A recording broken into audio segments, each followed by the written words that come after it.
What is up, Bills Mafia? It's Randy. I'm rolling solo right now for a bit. I'll be on with Zach in a little while if that's what you're here for.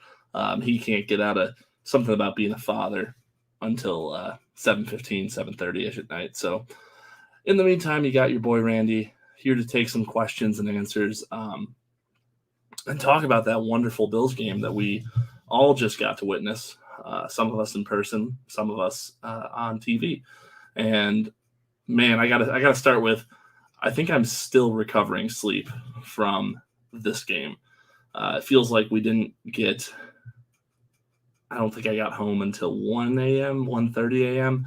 So I can't imagine, the Bills fans out there who flew in for this game and then had an early flight the next day. I went into work at 6:30, 7 o'clock, but I can't imagine having to wake up super early for a flight. I'm imagining that they didn't even go to sleep. I mean, that's probably the strategy that I would be taking there is don't even bother going to sleep and getting yourself tired. Just stay awake till 4 a.m. and then get on a plane and snooze.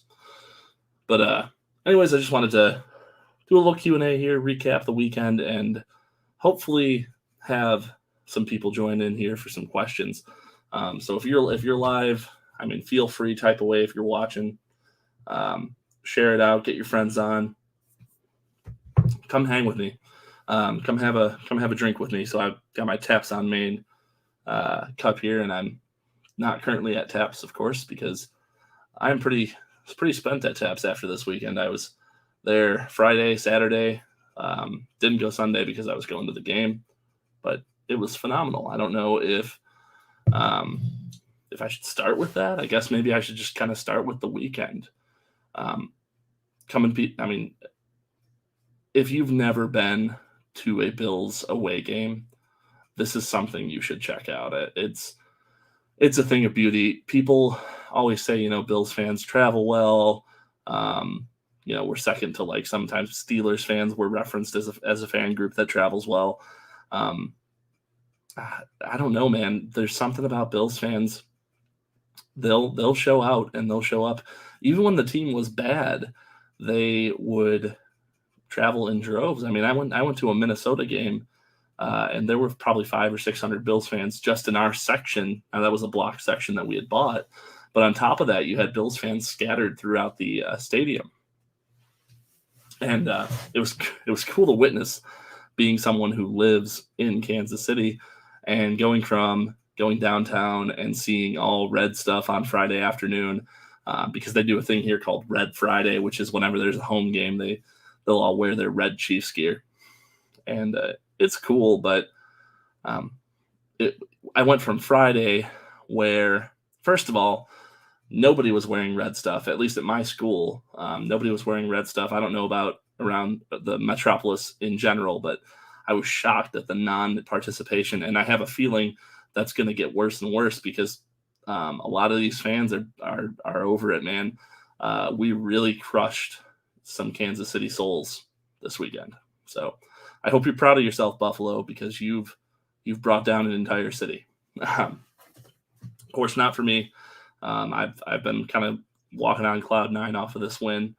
And really it started Friday afternoon. I got out of work and headed right up to Al's Bar and Grill and met up with some friends who actually were coming into town early because they were Bills fans who lived in Seattle. And so they flew out here. So shout out to Sarge for coming and joining the group here in the Fringe.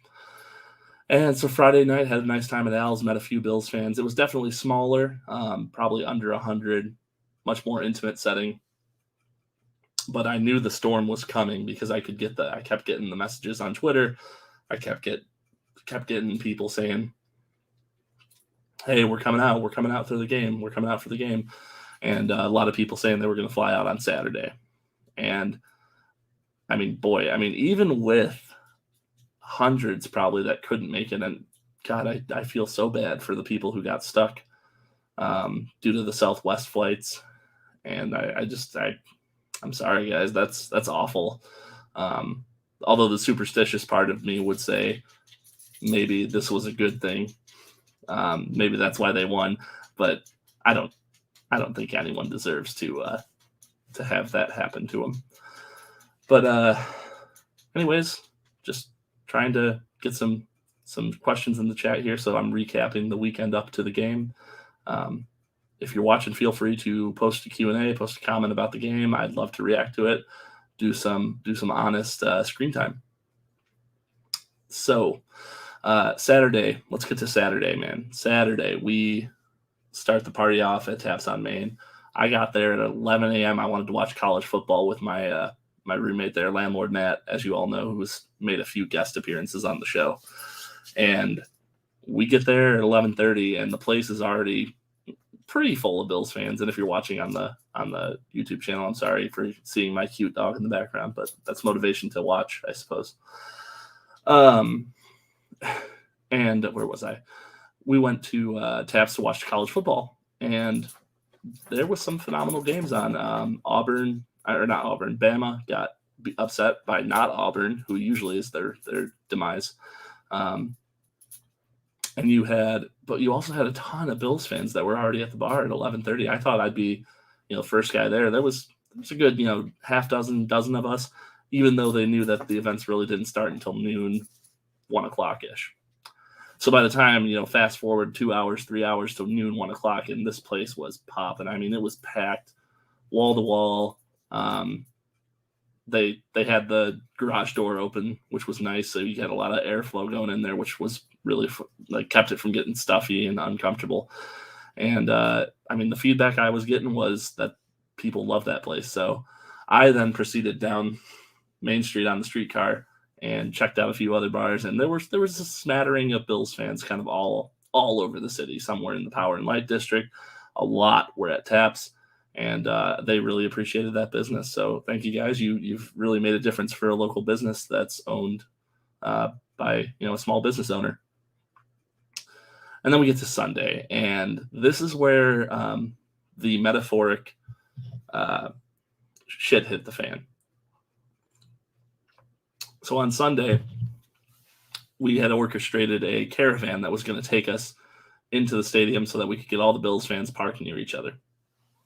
Well, I thought maybe we'd get 15, 20 cars, tops. No. This was 40, 50, 55 cars, people. I mean, I've never organized a caravan this long in my life. I was overwhelmed when I got there. So we did get it done, and for the most part, we all got parked together. And for the people that didn't get parked exactly with us, they were at least parked close, which is nice. So that was great. Really enjoyed having all these fans parked next to each other. The tailgate was awesome. We did get busted up by security at one point, but it was kind of profiling us as Bills fans, so they didn't really ruin too much of the fun. But tailgate was awesome, and then you get to the game, and I guess the nerves settle in. You're gonna go. You're walking through Arrowhead, you're walking through the gates, and it's mostly Chiefs fans. There was a good, once you leave the safety of the tailgate, there's percentage-wise still way more Chiefs fans at this game. But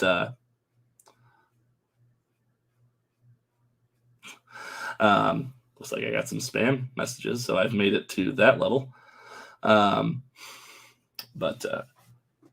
So there were a lot of Chiefs fans, and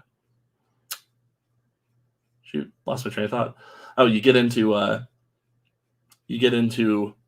the stadium, and it's chock full. We had to walk through the Hall of Fame, which I never realized the Hall of Fame was rebuilt right into Arrowhead in their lower concourse, and it's a very narrow concourse in that Hall of Fame, so you kind of have to go through it. And it was really cool. The whole stadium, very up to date. I didn't realize how out of date the Ralph is. I'll still call it the Ralph until I went there, but the Ralph does need a facelift, you guys, or a new stadium. I hate to be that guy. I love the Ralph. I love what it is for what it is, but this is a real person. Oh, they want me to react to a Sam Fender song. No, this is a Bills podcast. I don't know what to say to that. But yeah, we're talking about the Bills. I mean, I'd love to talk Bills Chiefs with you, but other than that, I will carry on here talking about the in-game experience. You get in, get to your seat, and you're surrounded by Chiefs fans. And for the most part, in my experience, Chiefs fans are okay. They're pretty nice fans. Had a few grumps towards the end of the game, but that's to be expected. So Heart Talks. Not spam.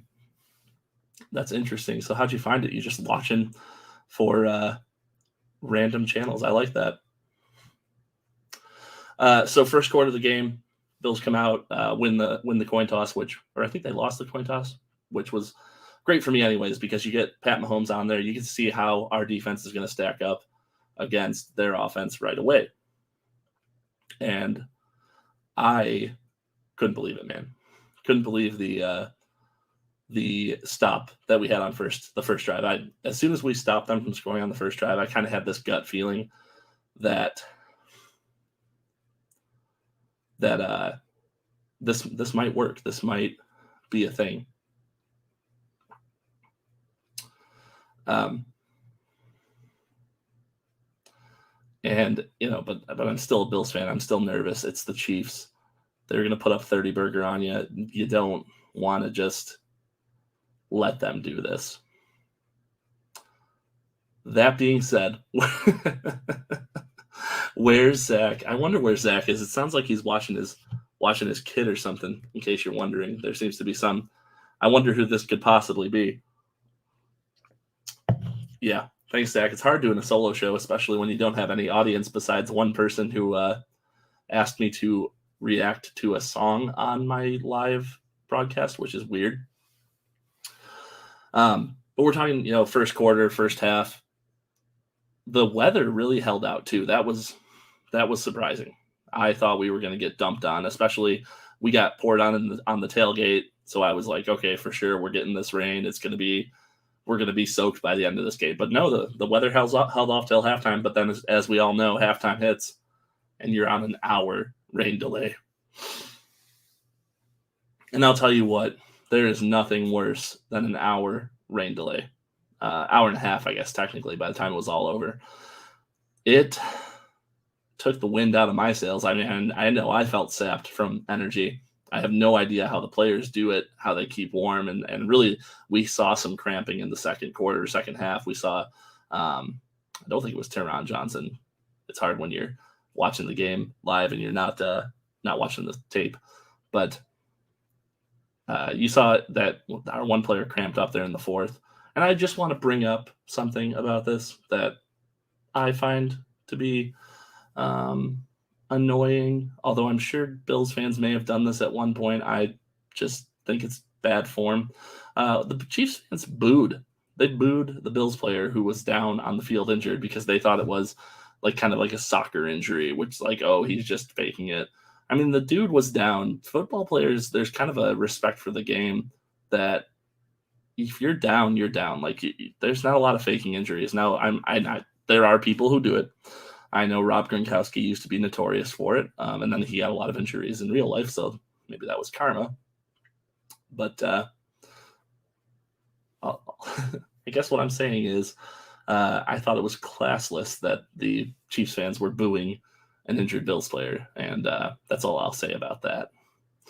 But in the end, the Bills get the result that we want. They get 20. They get the victory. They get the 34-20 victory. And just in the nick of time, as I'm running out of talking points because nobody is joining this live stream, I have my co-host, Zach Bass. He's going to join me. I'm going to pull him into the stream and save this podcast. What's happening? Zach Bass, what's going on? It's almost like I just saw you 2 days ago. Yeah, that was a blast. I'm not gonna lie. I'm sorry, my mic is acting really weird. Yeah, it was a blast. Not so fun riding home with my father-in-law. It was very awkward, and he kept saying that was not roughing the passer on Allen. That ruined the game. I'm like, it didn't ruin the game. You lost by 18. You know what's kind of funny, Randy? We were favored to beat Houston by 17 points at home we covered that spread away versus the Chiefs. How crazy is that? No, I mean, and that's what my biggest takeaway from this game was, Zach, is much more impressive than the win, which is impressive, is we held Mahomes and his offense to 20 points, which, I mean, that's stupid. Even with them kind of trying to give the game away towards the end to the Chiefs. I mean, there was a lot of blatant, get them catch-up calls, if you will, in the fourth quarter to give them free attempts. Yeah. The refs were terrible. One thing even worse, which thank goodness we didn't have to listen to it live at the stadium, but I had to listen to it when I rewatched the game later, was Chris Collinsworth. This dude has no freaking clue. He's made many stupid comments during that game.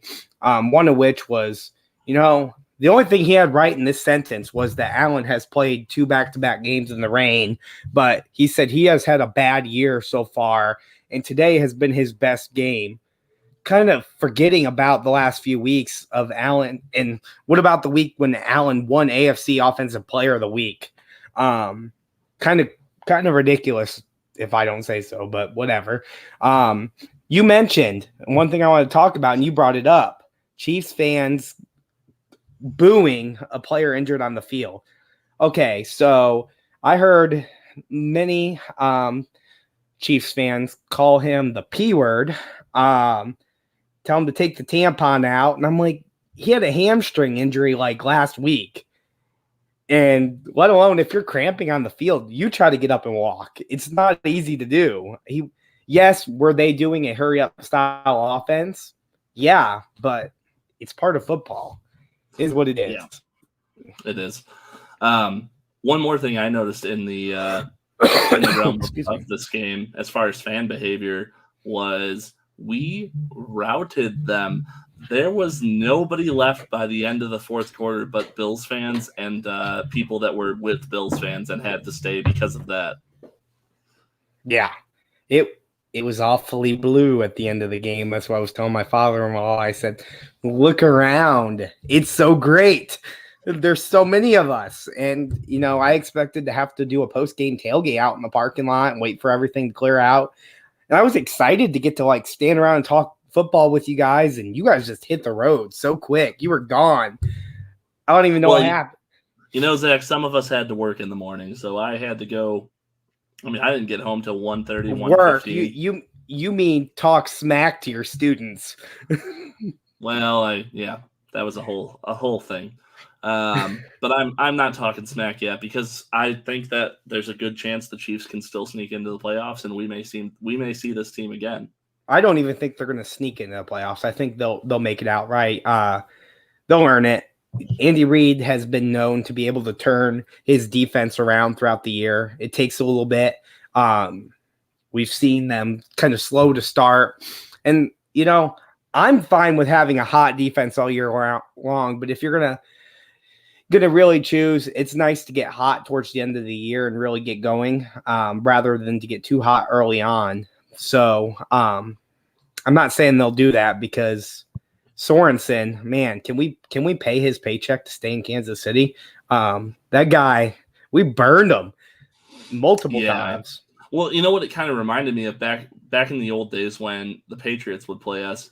And Belichick was notorious for burning our middle linebackers with faster receivers. That was crazy. Yeah, it was fun. I was also right in front of the Josh Allen hurdle. I about crap my pants. Not gonna lie, I was like, did that just happen? And I was like, I didn't even get to see the one in Minnesota live, but I got to see this one, and you got to see both. I was gonna say, I think you got to see both of them. Maybe Pinto Ron might be the only other guy that's seen both of those plays. What are Eric. The odds and Eric, because our buddy Eric was there and he was in Minnesota with me. So, I mean, I don't know how many of you out there have seen both of those plays, but definitely comment on the tweet or join the video and comment if you have. I would love to know how many people were physically at both locations, because I said the same thing. I was like, did he just do another hurdle? Was I here for the second one? It was great. I would like to say there was there was no nervousness at all during that game, but that's a lie. There was a point where I felt that if it was, we had been up 18, Chiefs scored, and we were only up by 11 at that point, and I was like, we have to do something with the football here. If we don't, we lose. I mean, we've just been at that point in the past where you've got to keep scoring.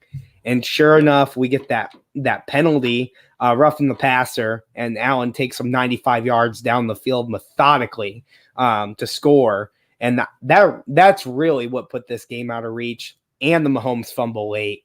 That was beautiful. Yeah.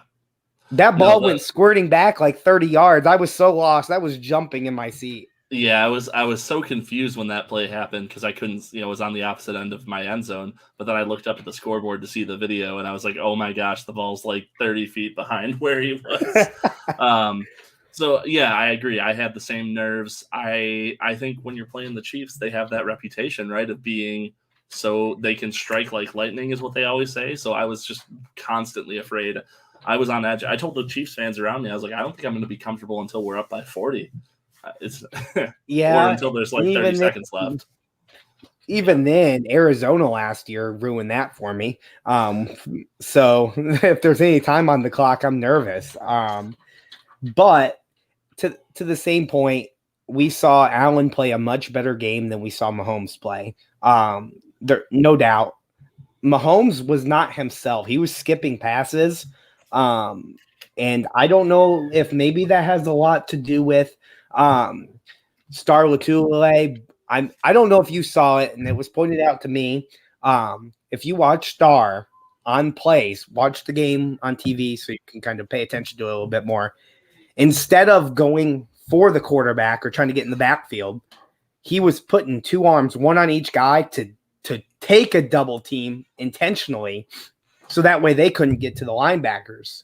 Yeah, I saw that, and he was doing a great job, and that's why people say we need Star on this team. So when you hear the hot takes on the radio from old men in their 60s who are sitting in Buffalo going, I don't know what this Star Latulele is doing because he doesn't ever get any sacks. He doesn't show up on the stat chart. He's not, but he is truly a team player. The dude is changing the game for our linebackers. Because even with Milano out, your favorite linebacker, AJ Klein, played amazingly. And your second did I do that on camera? linebacker- I'm sorry. No, it's there for the record. No one saw it, though, because no one's live right now. But they should be, because they're missing an excellent debate. Edmonds had a good game. I'll give him that. Whoa. Stop the presses. Set a new thing. Zach Bass just admitted that Edmonds had a good game. And I believe that would make how many good games for Tremaine Edmonds, Zach? 2. In a row, you say? So what are you going to do, Zach? What are you going to do when he comes out in Tennessee and he holds Derrick Henry to less than 70 yards? Yeah, I'm not gonna. I just said it. I wouldn't complain. That's for sure. I was really nervous without having Matt Milano. I'm not gonna lie. We were out in the parking lot, and somebody said Matt's inactive, and I was like, gotta trust Klein, gotta trust Edmonds to get the job done. Travis Kelce's a nightmare.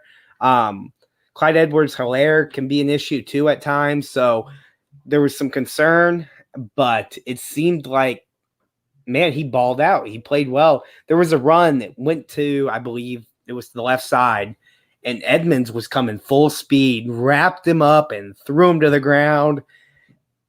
I wouldn't want that guy running at me full speed, that's for sure. That boy can move, and he's huge. Yeah. How old is he again? Like, what, 22?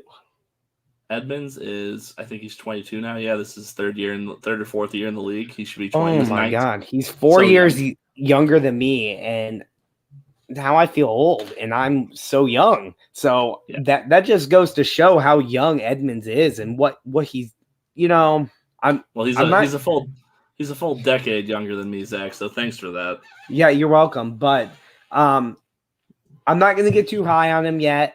I want him to prove it to me all season, but when it's due, I will give him a good game, and that was a good game. So let's talk big picture. Let's talk big picture. Super Bowl. Do you there it is. There, someone needs to GIF that. Someone needs to take this video, chop it, and GIF it. Take care of it. Do your thing, Twitter. Okay. Well, you and I are going to be, again, vastly different opinions on this. It's okay. It's too early, but I have a deep-seated fear. Zach, are you ready for this? Trap game this next week? That's a little bit what I'm worried about. That's a little bit of a worry for me. And that's why I have a lot of important stuff to talk about with this game. But before we even get there, my deep-seated fear is that what if Kansas City is bad? Like, what if they're just a legitimately bad team this year? Now, you know the statistic that every year one of the teams from the conference championship misses the playoffs the next year. What if Kansas City's that team? That would be crazy because this is their window. Like, this is exactly what, when you look at a team and what their window is, that's the Chiefs. So if they miss it, that's crazy. But they've got a couple great teams in their division. Now one is coachless, which is kind of crazy. But the Chargers, man, they're really going to compete for that AFC West. Herbert is playing some great ball. And if I'm the Chiefs, I'm nervous. Because and my other concern for the Chiefs is they've lost games to the Ravens and Bills, and those are two teams who, I mean, Bills are going to win the division. I'm comfortable saying the Bills are going to win the AFC. I know. I just jinxed it. So if they don't, then come back here and slaughter me or whatever in the comments. But GIF it. But the Ravens, I could see that being a team that doesn't win their division. The Browns are going to give them a run. So what if you get a situation where the Browns take the division, which makes the Ravens one of the two wild cards? All of a sudden, Kansas City is on the last possible wild card slot because they won't have a tiebreaker against the Ravens. Is there not three wild cards? I thought two wild card spots. There used to only be one, and they upped it to two, I believe.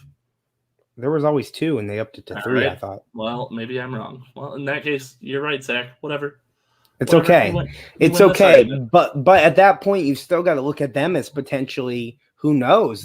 Could they be entering in as the 7th seed? Who knows? It would be kind of crazy to see that happen, but then they almost get an easier path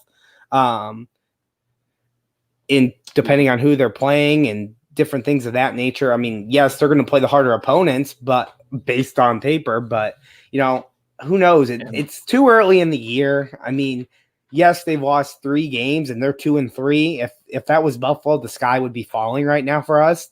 So I can't really blame them. I'd be very nervous too if it was 2-3, but from the outside looking in, I can say, don't worry, Kansas City. Like, you've got great talent on your team. You just need to put it together. Defense, needs some work. We found the holes. Allen found the holes, and so did Sanders. Sanders had a great game. Yeah, he sure did. But I wouldn't worry yet. Now, as far as are the Bills who we think they are, we're going to find out. We're playing the Titans this week, and that's going to be a tough challenge. And here later in the season, we're going to be playing the Buccaneers. And if we can go out and knock off those two teams, I'm not going to be joking when I say Super Bowl. No, I agree with you. So let's talk Tennessee, because Tennessee, I think it's always like this, right? The more games you win, the most important game becomes the next one, because you start to stack those wins and gain confidence. But Tennessee's a huge game for the Bills for 2 reasons. Number one, it represents a true trap game potential. And I know some people say, well, trap games don't exist, and coaches will always tell you trap. They don't. They totally exist. And I know McDermott says all the right things. Oh, we take it one game at a time. But the Bills were putting in some extra reps this week for the Chiefs. That there was an extra anger that fueled them. Now, hopefully, they're holding that grudge all the way to the Super Bowl. But and they've got some grudge coming into this game as well, because just last season we played back to back. We played the Chiefs and the Titans back to back, opposite order. But we lost 2 straight games, and it was embarrassing losses. And I'd like to pull up the picture right now if I could of Allen on the sidelines in both of those games, and I guarantee you it looked just like he did against Washington. Or was it Miami? Miami, when we were whooping Miami. That was Allen was pissed, and I guarantee you he looked that way against the Titans and Chiefs last year, and he holds it with a vengeance. It's going to be exciting. So yeah, and recall if you don't, I mean, I know that 2020 was a blur for a lot of people.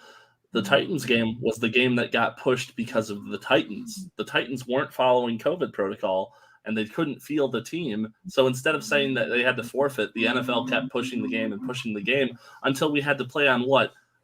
Tuesday night. Was that the Chiefs game? Was a Tuesday night? I thought. Or no, the Chiefs game was Monday. Tuesday. Yeah, Chiefs game was a Monday night game, which became a Monday afternoon for us. And yeah, the Titans, I mean, they really screwed the pooch on that, and the Bills were not happy that they had to play the game and that they got shifted around so much. So there could be some bulletin board material and also a slight revenge game factor here. The other thing we got to factor in, Tennessee is 8 hours from Buffalo. 8 hours from Buffalo. Easy drive. That's like us going to Denver. It's going to happen when the Bills play Denver in Denver. I'll definitely drive to that game. So you're going to have another situation with a bunch of Bills fans.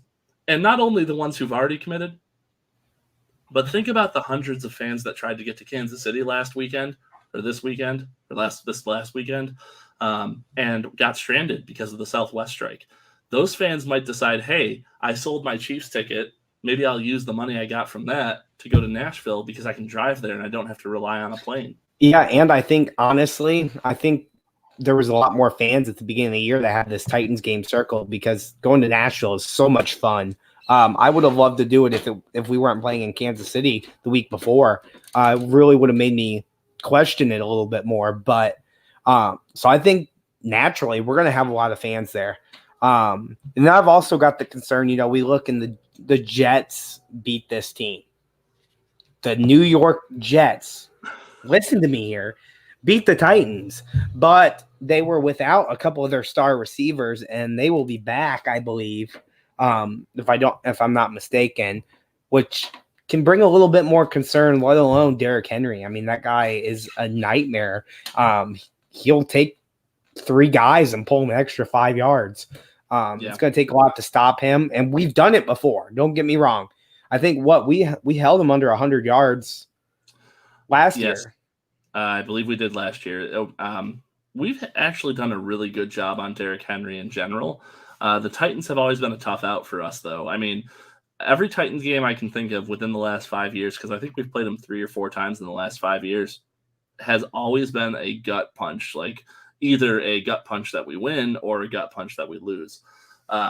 So having this game on Monday night, man, that adds another layer too, because what do you do on Sunday? I mean, I was losing my mind, and I was losing my mind for the Bills-Chiefs game, and I was tailgating by 2 p.m.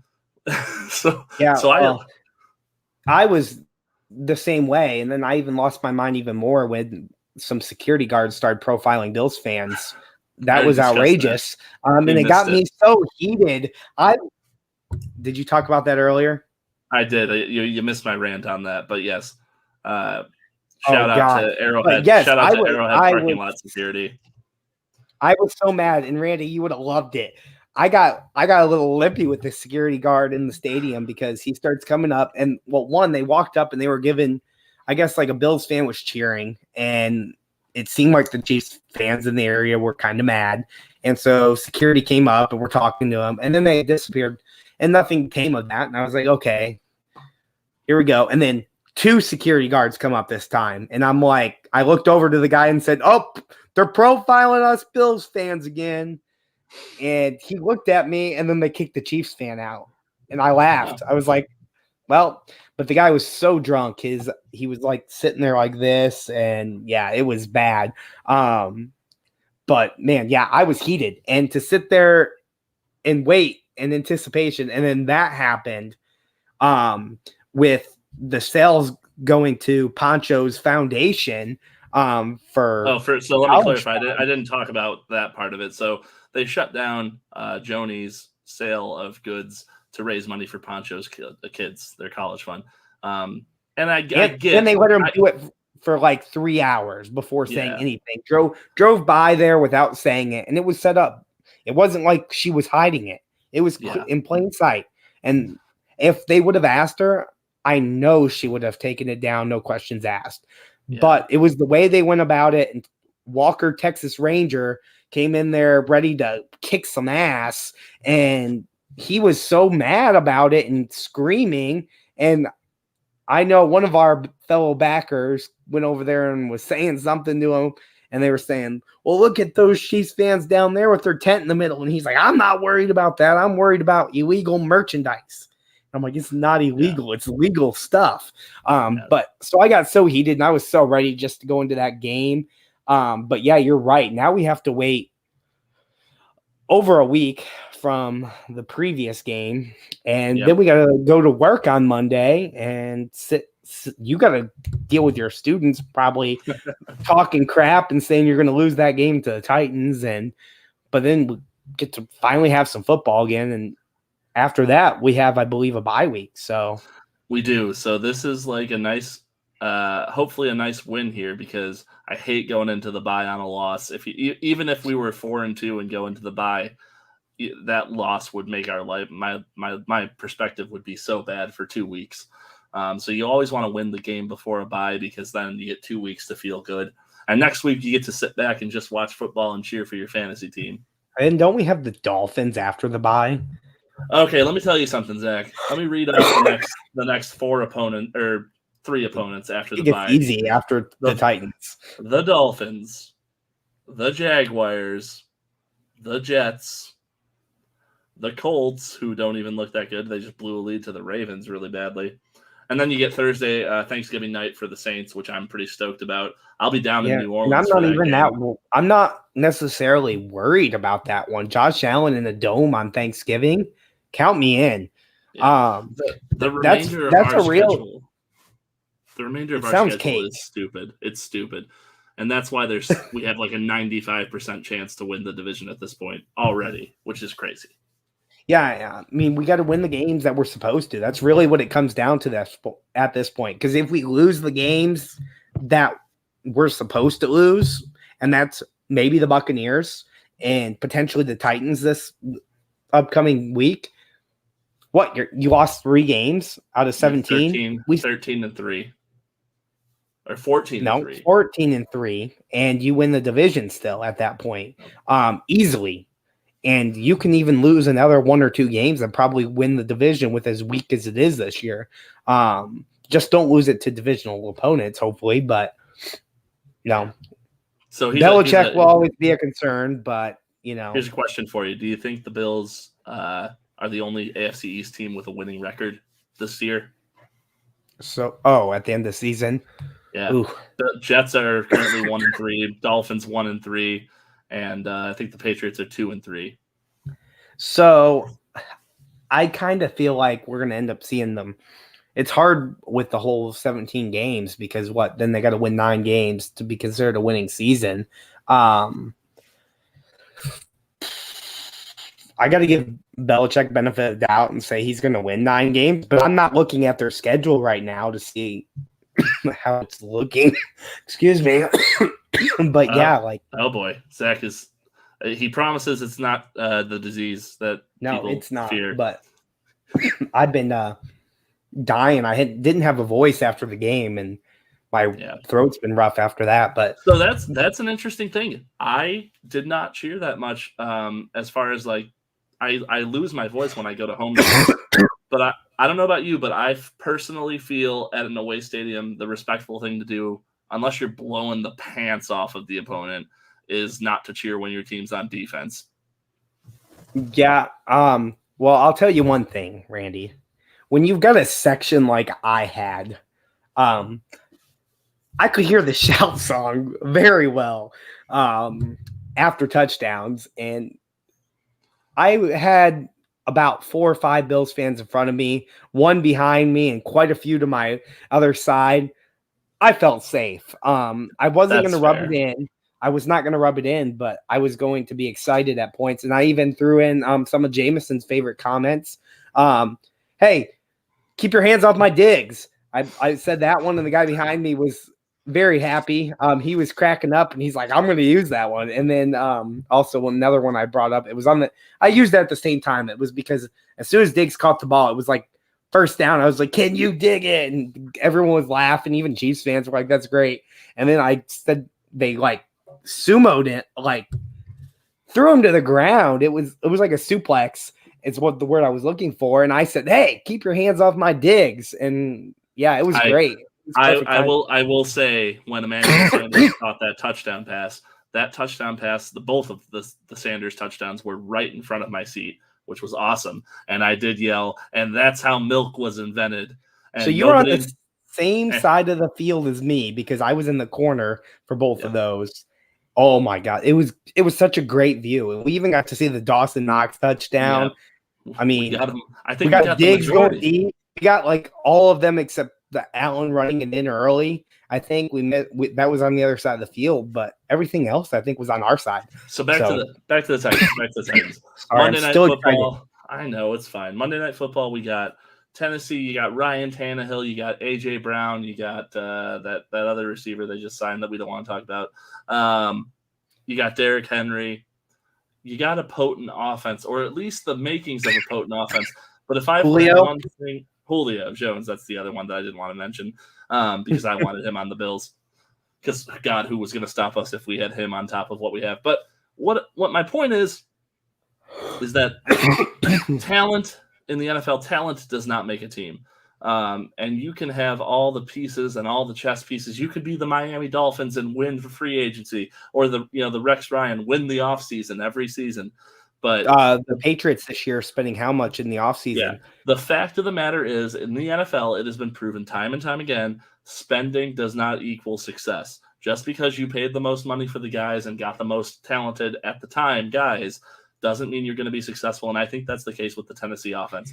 They've got a lot of chess pieces, but they're not gelling. There's not the chemistry between those pieces. You've got the concern of the Browns of years past recently, where they had brought in all that talent at wide receiver with Baker Mayfield and had Nick Chubb, and they were still not able to do as much. And now we're finally seeing them click. And Cleveland's scary.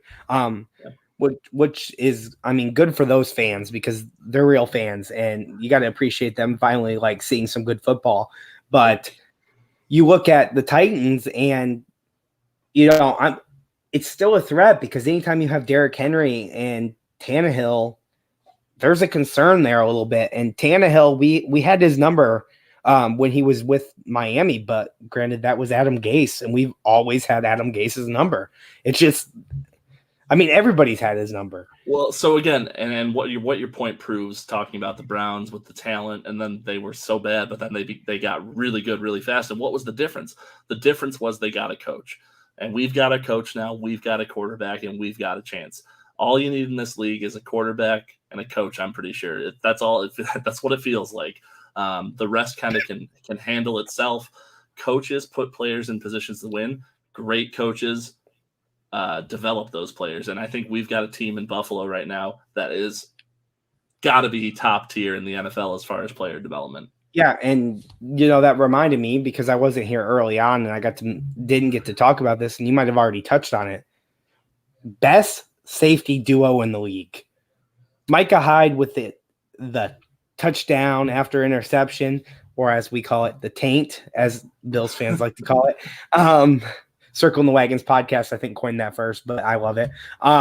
So he had that touchdown after interception, which was great. And then Poyer came in. I mean, I don't like to celebrate a play where somebody gets hurt, but that was a statement hit. Like when he hit Kelsey, he was like, that's what, if you try to catch the ball over the middle of the field against us, that wasn't for that time and that wasn't for that game. That's for the next time they play the Bills. Maybe planting a seed in Kelsey's head that if he's in the middle of the field, I might get hit. I might get rocked. And I don't know if Poyer was necessarily a dirty hit. When I saw it live, I saw shoulder come, head turn sideways, It just so happened that It- Kelsey kind of dipped and it went shoulder to the head. It doesn't matter. Doesn't matter. It was shoulder to head. Kelsey knew what he was doing. But if Kelsey didn't duck down, it would have went shoulder to shoulder, and it would have been a great hit. So I can't take away from Poyer on that, and he's a hard hitting guy, man. How about Brandon Bean? Can we lock him up just for life? Because that guy's brought in talent, time and time again, including Spencer Brown, who came out and performed extremely well versus the Chiefs, including Boogie Basham, who kind of flashed at points. And then how about Greg Rousseau? I mean, he had 3 draft picks in that game playing good ball to beat the former AFC champions. Yeah. So back to we can keep talking Chiefs and Bills, but I want to tie it into Titans and Bills. One of the things that I'd like to see the Bills continue to do is be physical in the secondary. That was something they did not do the first time they played the Chiefs. They were really hands off and they got burned. Tyreek Hill would run right past them and 70-yard touchdowns. And this time they kind of took a page out of the Chiefs book from when the Chiefs played the Bills, and they were like, hey, we're going to manhandle your receivers. And yeah, we might get flagged a few times for defensive holding, but we don't think the refs are going to call it on every play. And they didn't. The refs kind of let them get away with it for most of the game. And it went both ways. The Chiefs did that with the Bills, but our receivers found ways to get under it. It seemed like penalties were a concern. I mean, we had 110 yards worth of penalties, and I'd like to see us clean that up a little bit. But when the refs are throwing flags on every single thing, there's going to be a hold on every play. It's going to happen. And sometimes they're going to throw a flag on plays where there's clearly no hold, like they did on my boy Mitch Morse. That was terrible. But if this team can clean that up, I mean, we've already won the turnover battle. We keep doing that week in and week out. Getting lucky in weeks past where we've put the ball on the ground and luckily came up with it. But to continue to get interceptions and force fumbles and things of that nature, if you're able to put up points after turnovers, you win the game. But we got a question from Up the Gut. How do you feel about the Bills matchup against the LA Chargers? Yeah, I'll start with that because I got a friend who texted me and asked the same thing. And, you know, it's crazy because it's a tough team. Definitely is. But I think the Bills have the weapons to beat them. Our receivers have shown that they're able to run great routes. In fact, it's putting Beasley kind of out of it. He's on the outside looking in right now. And some people might say it's the Twitter comments. I don't think so. I think it's, quite frankly, the emergence of Dawson Knox. Dawson Knox is able to run those short intermediate routes that Beasley was well known for. And now Dawson Knox is doing it effectively and able to pick up yards after the catch, being as big as he is. So I think that puts a challenge for the Chargers of being able to stop this team with so many weapons. And plus, our defense has played phenomenal ball. And as we saw, I mean, you don't see very many teams be able to slow down Mahomes and force them to punt multiple times in the game and also kick a field goal. So I think we're able to slow down Herbert. And we're also able to put up a lot of points. On top of that, I mean, our defense practices against Allen all the time. Herbert plays very similar-esque style. So that's my thought. Randy, what do you think? All right, well, I'm going to go against what you were talking about, and I'm going to go with my concern against the Chargers is not their offense. My concern would be their defensive line and their interior defensive line because, frankly, the last time we played the Chargers, and I know it's a different time, different year, the big thing we had was pressure up the middle. And this was also a problem in the AFC Championship against the Chiefs. Chris Jones killed us with pressure right up the middle of our offensive line. So that would be my biggest concern with the Chargers. Do I think we're still a good matchup? Yeah, I think we've grown. I think the team has changed enough that we still have a chance here. And Up the Gut, thank you for this question. It was a great question, by the way. But they have a nice core of receivers. I think what the Chargers are this year reminds me of where the Bills were in 2017, 2018, where they've got themselves a quarterback. They've got themselves some decent talent. although the Bills in 2017 did not have talent, so scratch that from the record. But I don't think they're quite there yet. I think the Bills could beat the Chargers in a direct matchup. And Randy, I agree with what you're saying on the interior pressure. My counterpoint to that, I think, would be what we saw against the Chiefs, even without Chris Jones there. When they were getting pressure up the middle against us, Allen was dumping the ball off quick, whether that was off to Zach Moss or other receivers on screen games. We were able to do that quickly when he knew there was a rush coming. And that allowed us to, that wears on a pass rush. If you can't get to the quarterback, no matter how bad you beat the offensive lineman, you still cannot get to Allen. That wears you down. And if we're able to get rid of the ball as quick as we did, like Allen did, I'm not that worried about it. But yeah, of course, any given Sunday, that's why we play the game. So I'm actually going to comment on something Up the Gut followed up with, which I do agree with him on. I think Beasley, I don't think it's an issue so much of them being in the doghouse or over his Twitter or whatever. It is interesting that he deleted Twitter after this game, but I'm not going to read too much into it. My thought, he might have just been getting roasted on Twitter for not being used much in that game. But my thought for the issue with Beasley is kind of what Up the Gut said, which is they have an abundance of weapons and they're saving Beasley. And I think he's right, because I remember last year, Landlord Matt's biggest comment on every Bills game, and Matt's not a Bills fan really by heart. He's just kind of adopted into the family. But he kept saying Beasley is wide open every play, and we used it. Finally, we started using him. And then he got injured, right? And so for the AFC Championship, he was playing on a broken leg, we come to find out, which is probably why he was very ineffective. Yeah. So I wonder, though, if they saved Beasley this time, because if we see the Chiefs again, that might be another wrinkle that you can add to this offense. Yeah, I definitely like what Up the Gut said there, because we saw one of our top weapons last year, Gabe Davis, was also not used very much. He had one amazing catch that, was definitely a meaningful catch, getting that first down. But when you've got guys like Sanders and Knox and Diggs out there, it allows you, like he's saying, to change up the looks and do things differently and scheme against the defense you're playing against. And McDermott came out and said that it had nothing to do with the Twitter controversy. Now, of course, it could be coach speak. He could just not want to throw a guy under the bus, but he said it was scheme. They schemed it that way. And maybe it was, they were concerned about that and they wanted a big guy over the middle, and that was Dawson Knox, and he was able to do it in this game. So I hope Up the Gut's right, but also for my sake, I just released Cole Beasley in fantasy football, but that was because Emmanuel Sanders was available in my league. So after 2 games with 2 touchdowns back-to-back, I had to pick him up. Yeah. So speaking of, I think we're coming up on right about an hour, which is where I like to keep these things. But let's talk a little bit more about the Titans game. And I was getting perfect timing Up the Gut. What's your final score prediction for the Titans game on Monday? Zach, do you want to start, or do you want me to start? You can go ahead and start this one. All right, it's really easy. Bills are going to win. I hope.